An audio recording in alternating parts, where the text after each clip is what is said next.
The Yellow Wallpaper by Charlotte Perkins Stetson. It is very seldom that mere ordinary people like John and myself secure ancestral halls for the summer. A colonial mansion, a hereditary estate, I would say a haunted house, and reach the height of romantic felicity. But that would be asking too much of fate. Still, I will proudly declare that there is something queer about it. Else, why should it be let so cheaply? And why have stood so long untenanted? John laughs at me, of course, but one expects that in marriage. John is practical in the extreme. He has no patience with faith, an intense horror of superstition, and he scoffs openly at any talk of things not to be felt and seen and put down in figures. John is a physician, and perhaps, I would not say it to a living soul, of course, but this is dead paper and a great relief to my mind. Perhaps that is one reason I do not get well faster. You see, he does not believe I am sick. And what can one do? If a physician of high standing and one's own husband assures friends and relatives that there is really nothing the matter with one but temporary nervous depression, a slight hysterical tendency, what is one to do? My brother is also a physician, and also of high standing, and he says the same thing. So I take phosphates or phosphites, whichever it is, and tonics and journeys and air and exercise, and am absolutely forbidden to work until I am well again. Personally, I disagree with their ideas. Personally, I believe that congenial work, with excitement and change, would do me good. But what is one to do? I did write for a while in spite of them, but it does exhaust me a good deal, having to be so sly about it, or else meet with heavy opposition. I sometimes fancy that in my condition, if I had less opposition and more society and stimulus. But John says the very worst thing I can do is to think about my condition, and I confess it always makes me feel bad. So I will let it alone and talk about the house. The most beautiful place. It is quite alone, standing well back from the road, quite 3 miles from the village. It makes me think of English places that you read about, for there are hedges and walls and gates that lock, and lots of separate little houses for the gardeners and people. There is a delicious garden. I never saw such a garden, large and shady, full of box-bordered paths, and lined with long grape-covered arbors with seats under them. There were greenhouses, too, but they are all broken now. There was some legal trouble, I believe, something about the heirs and co-heirs. Anyhow, the place has been empty for years. That spoils my ghostliness, I am afraid. But I don't care, there is something strange about the house. I can feel it. I even said so to John one moonlight evening, but he said what I felt was a draft, and shut the window. I get unreasonably angry with John sometimes. I'm sure I never used to be so sensitive. I think it is due to this nervous condition. But John says if I feel so, I shall neglect proper self-control. So I take pains to control myself before him, at least, and that makes me very tired. I don't like our room a bit. I wanted one downstairs that opened on the piazza and had roses all over the window, and such pretty old-fashioned chintz hangings. But John would not hear of it. He said there was only one window and not room for 2 beds. and no near room for him if he took another. He is very careful and loving, and hardly lets me stir without special direction. I have a scheduled prescription for each hour in the day. He takes all care from me, and so I feel basely ungrateful not to value it more. He said we came here solely on my account, that I was to have perfect rest and all the air I could get. Your exercise depends on your strength, my dear, said he, and your food somewhat on your appetite, but air you can absorb all the time. So we took the nursery at the top of the house. It is a big, airy room, the whole floor nearly, with windows that look all ways, and air and sunshine galore. It was nursery first, and then playroom and gymnasium, I should judge, for the windows are barred for little children, and there are rings and things in the walls. The paint and paper look as if a boys' school had used it. It is stripped off, the paper in great patches, all around the head of my bed, about as far as I can reach, and in a great place on the other side of the room low down. I never saw a worse paper in my life. One of those sprawling, flamboyant patterns, committing every artistic sin. It is dull enough to confuse the eye in following, pronounced enough to constantly irritate and provoke study. And when you follow the lame, uncertain curves for a little distance, they suddenly commit suicide, plunge off at outrageous angles, destroy themselves in unheard of contradictions. The color is repellent, almost revolting, a smoldering, unclean yellow, strangely faded by the slow-turning sunlight.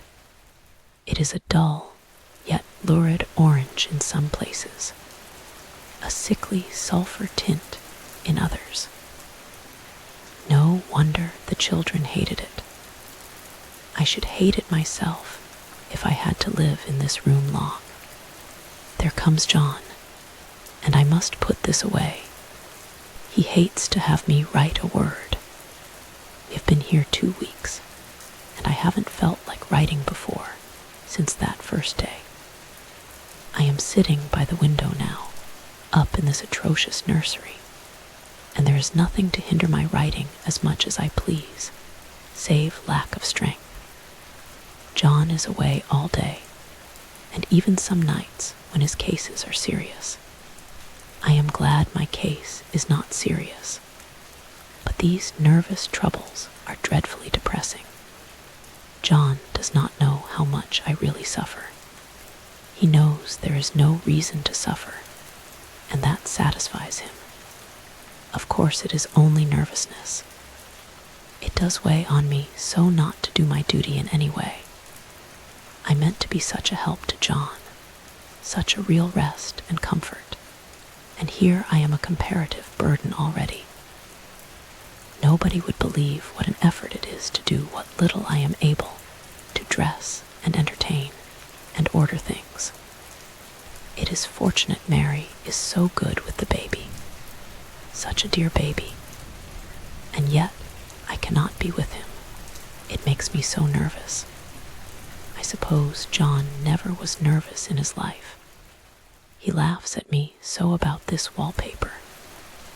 At first, he meant to repaper the room, but afterwards, he said that I was letting it get the better of me, and that nothing was worse for a nervous patient than to give way to such fancies. He said that after the wallpaper was changed, it would be the heavy bedstead, and then the barred windows, and then that gate at the head of the stairs, and so on.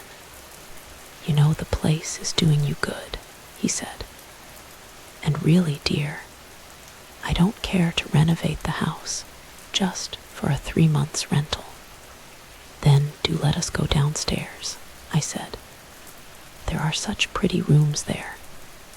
Then he took me in his arms and called me a blessed little goose. and said he would go down cellar if I wished, and have it whitewashed into the bargain. But he is right enough about the beds and windows and things. It is an airy and comfortable room as anyone need wish, and of course, I would not be so silly as to make him uncomfortable just for a whim. I'm really getting quite fond of the big room, all but that horrid paper. Out of one window I can see the garden, those mysterious deep-shaded arbors, the riotous old-fashioned flowers, and bushes and gnarly trees. Out of another, I get a lovely view of the bay and a little private wharf belonging to the estate. There is a beautiful shaded lane that runs down there from the house. I always fancy I see people walking in these numerous paths and arbors, but John has cautioned me not to give way to fancy in the least. He says that with my imaginative power and habit of story making, a nervous weakness like mine is sure to lead to all manner of excited fancies, and that I ought to use my will and good sense to check the tendency. So I try.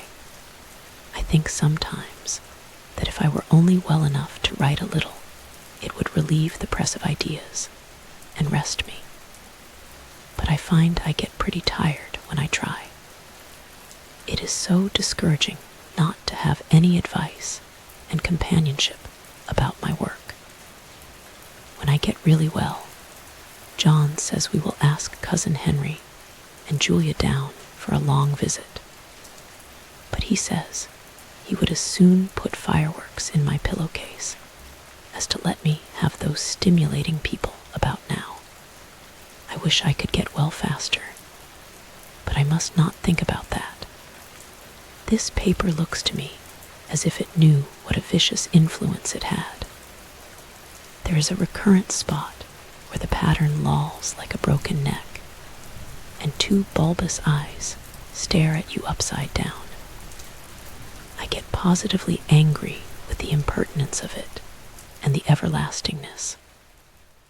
Up and down and sideways they crawl, and those absurd, unblinking eyes are everywhere.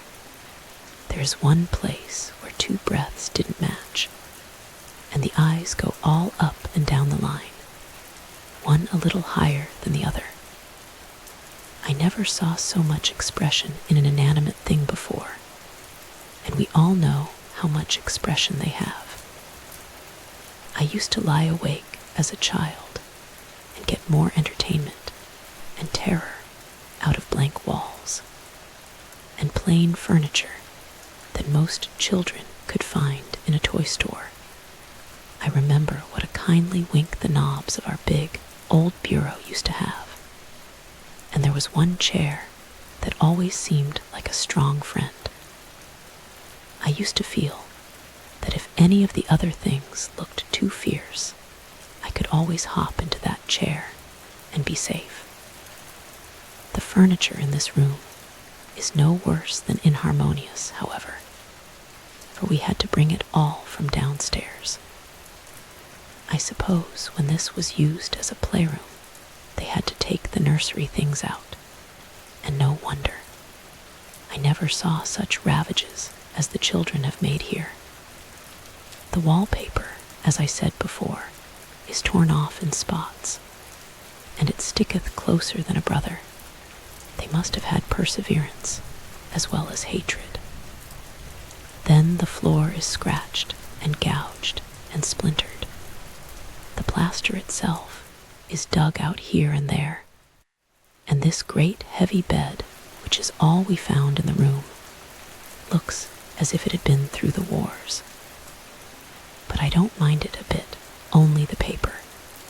There comes John's sister, such a dear girl as she is, and so careful of me. I must not let her find me writing. She is a perfect and enthusiastic housekeeper, and hopes for no better profession. I I verily believe she thinks it is the writing which made me sick. But I can write when she is out, and see her a long way off from these windows.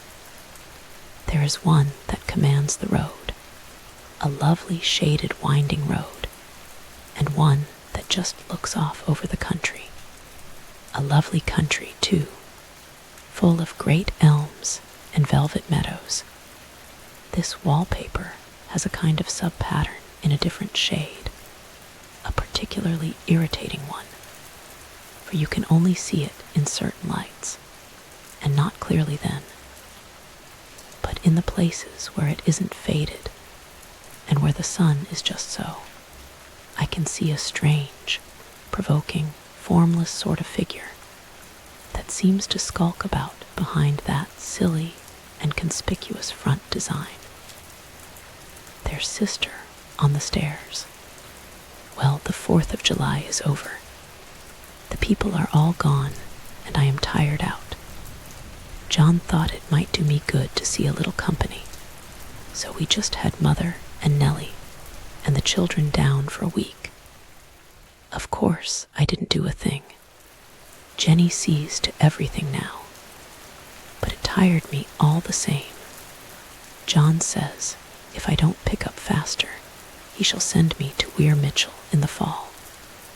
But I don't want to go there at all. I had a friend who was in his hands once, and she says he is just like John and my brother, only more so. Besides, it is such an undertaking to go so far. I don't feel as if it was worthwhile to turn my hand over for anything, and I'm getting dreadfully fretful and querulous. I cry at nothing, and cry most of the time. Of course I don't when John is here, or anybody else, but when I am alone. And I am alone a good deal just now. John is kept in town very often by serious cases, and Jenny is good and lets me alone when I want her to. So I walk a little in the garden or down that lovely lane, sit on the porch under the roses, and lie down up here a good deal. I'm getting really fond of the room in spite of the wallpaper. Perhaps because of the wallpaper. It dwells in my mind so. I lie here on this great immovable bed. It is nailed down, I believe, and follow that pattern about by the hour. It is as good as gymnastics, I assure you. I start, we'll say, at the bottom, down in the corner over there, where it has not been touched, and I determine for the 1000th time that I will follow that pointless pattern to some sort of a conclusion. I know a little of the principle of design, and I know this thing was not arranged on any laws of radiation, or alternation, or repetition, or symmetry, or anything else that I ever heard of. It is repeated, of course, by the breadths, but not otherwise. Looked at in one way, each breadth stands alone. The bloated curves and flourishes, a kind of debased Romanesque, with delirium tremens, go waddling up and down in isolated columns of fatuity. But on the other hand, they connect diagonally, and the sprawling outlines run off in great slanting waves of optic horror, like a lot of wallowing seaweeds in full chase. The whole thing goes horizontally, too, at least it seems so, and I exhaust myself in trying to distinguish the order of its going in that direction. They have used a horizontal breadth for a frieze, and that adds wonderfully to the confusion. There is one end of the room where it is almost intact, and there, when the crosslights fade and the low sun shines directly upon it, I can almost fancy radiation after all.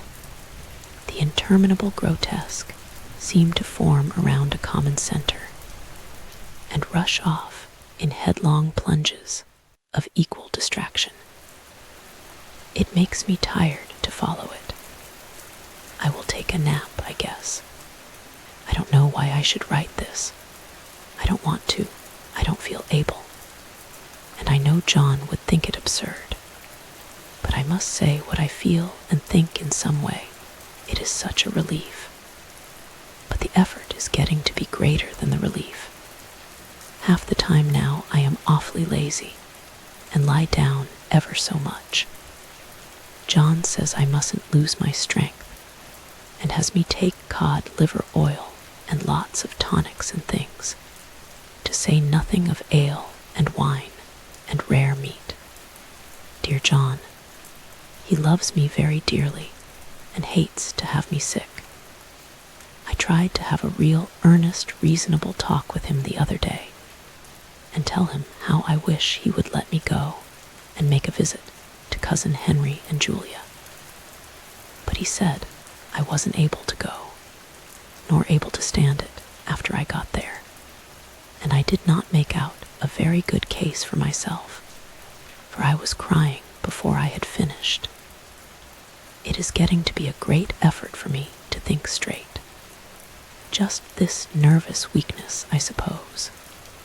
And dear John gathered me up in his arms and just carried me upstairs and laid me on the bed and sat by me and read to me till it tired my head. He said I was his darling and his comfort and all he had, and that I must take care of myself for his sake and keep well.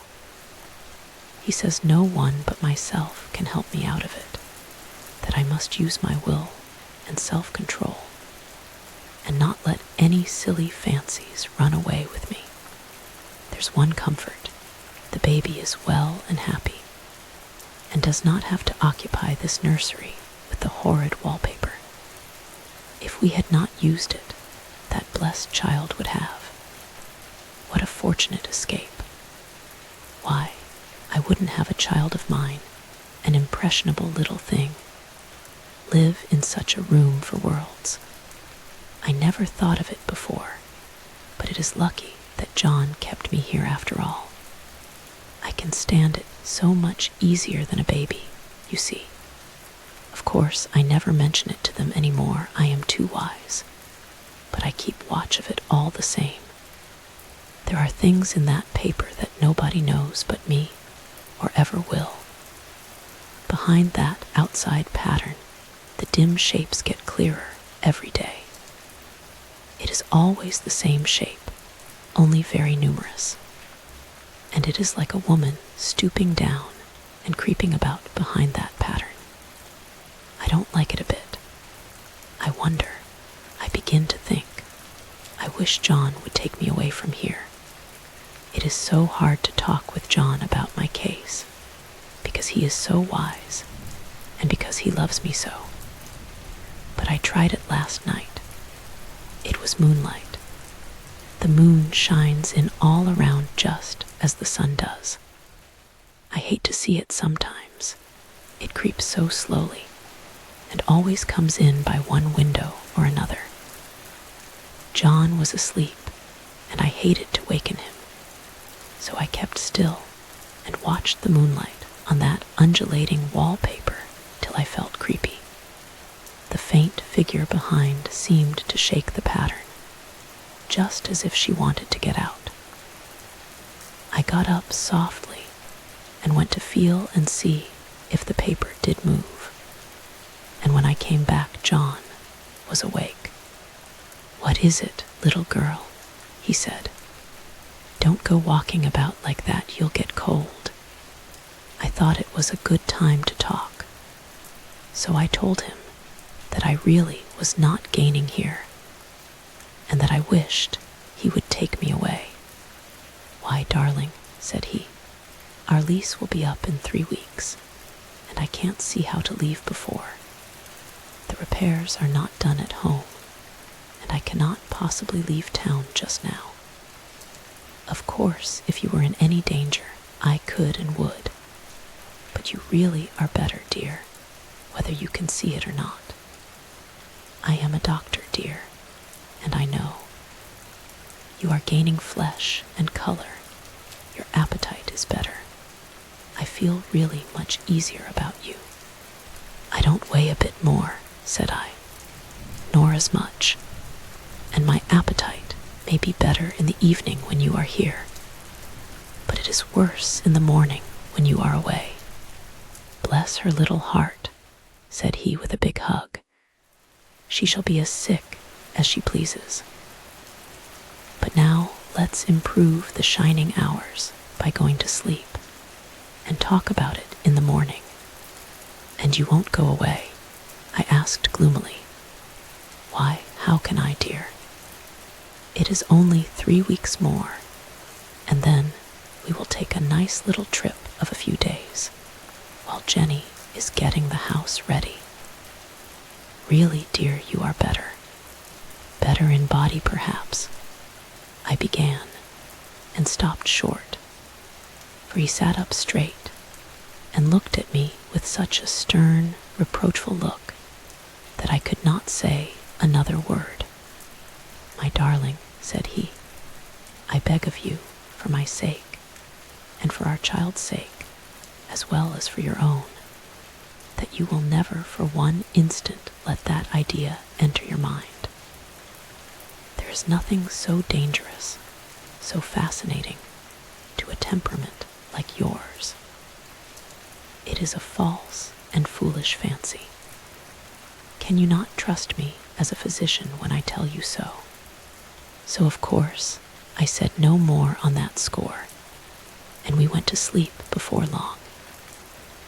He thought I was asleep first, but I wasn't, and lay there for hours trying to decide whether that front pattern and the back pattern really did move together or separately. On a pattern like this, by daylight, there is a lack of sequence, a defiance of law, that is a constant irritant to a normal mind. The color is hideous enough, and unreliable enough, and infuriating enough, but the pattern is torturing. You think you have mastered it, but just as you get well underway in following, it turns a back somersault, and there you are. It slaps you in the face, knocks you down, and tramples upon you. It is like a bad dream. The outside pattern is a florid arabesque, reminding one of a fungus. If you can imagine a toadstool in joints, an interminable string of toadstools, budding and sprouting in endless convolutions, why, that is something like it. That is, sometimes. There is one marked peculiarity about this paper, a thing nobody seems to notice but myself, and that is that it changes as the light changes. When the sun shoots in through the east window, I always watch for that first long, straight ray. It changes so quickly that I never can quite believe it. That is why I watch it always. By moonlight, the moon shines in all night when there is a moon. I wouldn't know it was the same paper. At night, in any kind of light, in twilight, candlelight, lamplight, and worst of all by moonlight, it becomes bars. The outside pattern, I mean, and the woman behind it is as plain as can be. I didn't realize for a long time what the thing was that showed behind, that dim sub-pattern. But now I am quite sure it is a woman. By daylight, she is subdued, quiet. I fancy it is the pattern that keeps her so still. It is so puzzling. It keeps me quiet by the hour. I lie down ever so much now. John says it is good for me, and to sleep all I can. Indeed, he started the habit by making me lie down for an hour after each meal. It is a very bad habit, I am convinced, for you see, I don't sleep. And that cultivates deceit, for I don't tell them I'm awake. Oh no. The fact is I am getting a little afraid of John. He seems very queer sometimes, and even Jenny has an inexplicable look. It strikes me occasionally, just as a scientific hypothesis, that perhaps it is the paper. I have watched John when he did not know I was looking, and come into the room suddenly on the most innocent excuses, and I've caught him several times looking at the paper, and Jenny too. I caught Jenny with her hand on it once. She didn't know I was in the room, and when I asked her in a very quiet voice, with the most restrained manner possible, what she was doing with the paper, she turned around as if she had been caught stealing, and looked quite angry, asked me why I should frighten her so. Then she said that the paper stained everything it touched, that she had found yellow smooches on all my clothes and John's, and she wished we would be more careful. Did not that sound innocent? But I know she was studying that pattern, and I am determined that nobody shall find it out but myself. Life is very much more exciting now than it used to be. You see, I have something more to expect, to look forward to watch. I really do eat better, and am more quiet than I was. John is so pleased to see me improve. He laughed a little the other day, and said I seemed to be flourishing in spite of my wallpaper. I turned it off with a laugh. I had no intention of telling him it was because of the wallpaper. He would make fun of me. He might even want to take me away. I don't want to leave now until I have found it out. There is a week more, and I think that will be enough. I'm feeling ever so much better. I don't sleep much at night, for it is so interesting to watch developments, but I sleep a good deal in the daytime. In the daytime, it is tiresome and perplexing.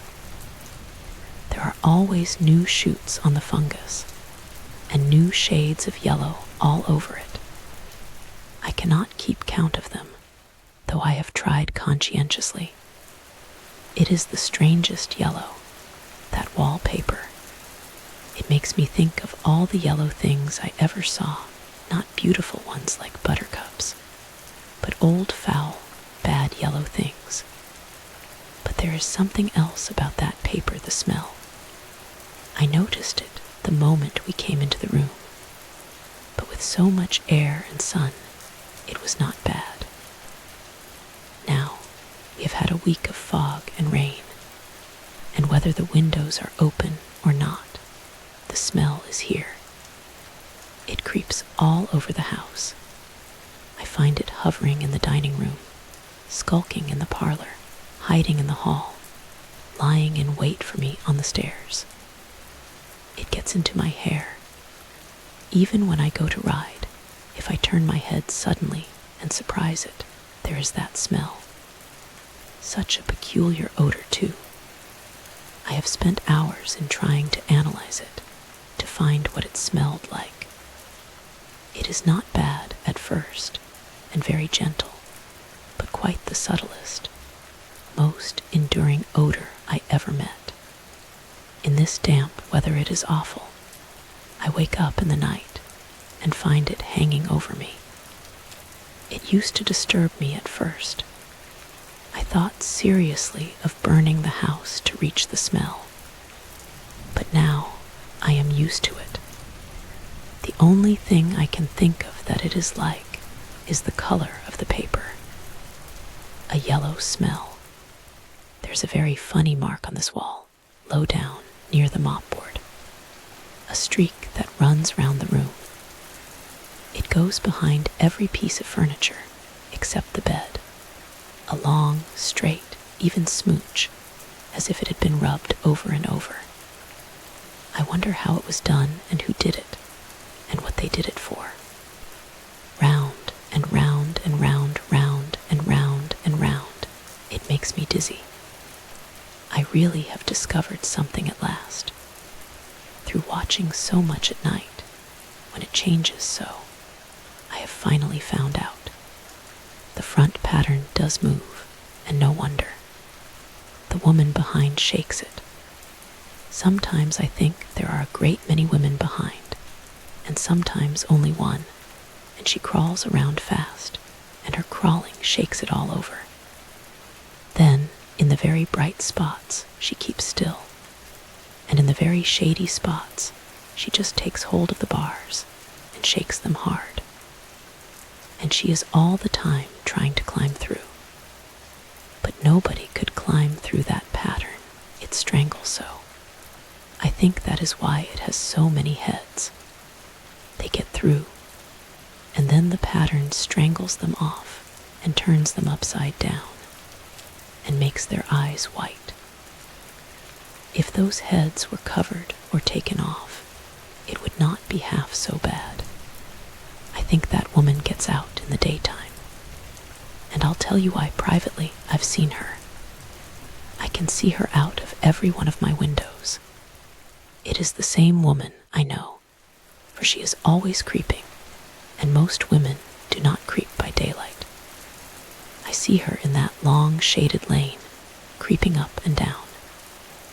I see her in those dark grape arbors, creeping all around the garden. I see her on that long road under the trees, creeping along, and when a carriage comes, she hides under the blackberry vines. I don't blame her a bit. It must be very humiliating to be caught creeping by daylight. I always lock the door when I creep by daylight. I can't do it at night, for I know John would suspect something at once. And John is so queer now that I don't want to irritate him. I wish he would take another room. Besides, I don't want anybody to get that woman out at night but myself. I often wonder if I could see her out of all the windows at once, but turn as fast as I can. I can only see out of one at one time. And though I always see her, she may be able to creep faster than I can turn. I have watched her sometimes away off in the open country, creeping as fast as a cloud shadow in a high wind. If only that top pattern could be gotten off from the under one. I mean to try it, little by little. I have found out another funny thing, but I shan't tell it this time. It does not do to trust people too much. There are only 2 more days to get this paper off, and I believe John is beginning to notice. I don't like the look in his eyes, and I heard him ask Jenny a lot of professional questions about me. She had a very good report to give. She said I slept a good deal in the daytime. John knows I don't sleep very well at night, for all I'm so quiet. He asked me all sorts of questions too, and pretended to be very loving and kind, as if I couldn't see through him. Still, I don't wonder he acts so, sleeping under this paper for 3 months. It only interests me, but I feel sure John and Jenny are secretly affected by it. Hurrah, this is the last day, but it is enough. John to stay in town overnight and won't be out until this evening. Jenny wanted to sleep with me, the sly thing, but I told her I should undoubtedly rest better for a night all alone. That was clever, for really I wasn't alone a bit. As soon as it was moonlight and that poor thing began to crawl and shake the pattern, I got up and ran to help her. I pulled and she shook. I shook and she pulled. And before morning, we had peeled off yards of that paper, a strip about as high as my head and half around the room. And then, when the sun came and that awful pattern began to laugh at me, I declared I would finish it today. We go away tomorrow, and they are moving all my furniture down again to leave things as they were before. Jenny looked at the wall in amazement, but I told her merrily that I did it out of pure spite at the vicious thing. She laughed and said she wouldn't mind doing it herself, but I must not get tired. How she betrayed herself that time.